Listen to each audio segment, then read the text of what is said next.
আমি অনলাইন আসলে তুমি অনলাইন থেকে চলে যাও কেন? তুমি অনলাইনে থাকো, কিন্তু তোমাকে নক করতে পারি না। আর এই না পারা কষ্টটা সহ্য করতে না পেরে অনলাইন থেকে চলে যায়। কেন? কে বারণ করেছে তোমাকে? একদিন তুমিই করেছিলে। আচ্ছা, তাহলে আমি বলছি, এখন থেকে কথা বলো, তবে মাঝে মাঝে। না, যেখানে তুমি আমাকে ছাড়া ভালোই আছো, সেখানে আমি কেন বিরক্তির কারণ হব? একটা কথা জিজ্ঞাসা করি, তোমার প্রতি অধিকারটা আমি হারিয়ে ফেলেছি, কিন্তু তুমি হারাওনি। এখনো ভালোবাসো আমাকে? অনেক ভালোবাসি, কিন্তু আর তোমাকে নিজের করে পেতে চাই না। আমি তোমাকে ছেড়ে দিলাম, তারপরেও কেন ভালোবাসো আমাকে? এর কোনো উত্তর আমার জানা নেই। না ভালোবাসলে হয় না? মরে যেতে বলছো আমাকে?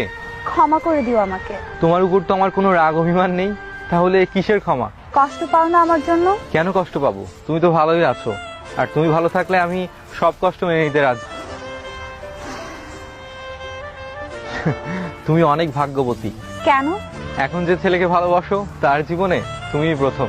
তুমি কিভাবে জানলে? পুরনো অভ্যেস, তোমার সম্পর্কে খোঁজ খবর রাখাটা। জানো তো, কারো জীবনে প্রথম হওয়াটা খুব ভাগ্যের। তোমার জীবনেও তো আমি প্রথম ছিলাম। হয়তো সেজন্য তোমাকে এখনো ভালোবাসি।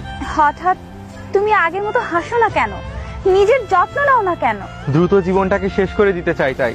এই কথা কেন বলছো? বাদ দাও না, এবার আমি যাচ্ছি। কেন? ব্যস্ত তুমি? না, তুমি যদি এইভাবে আমার সাথে কথা বলো তাহলে তো ওই ছেলেটার সাথেও বেইমানি হবে।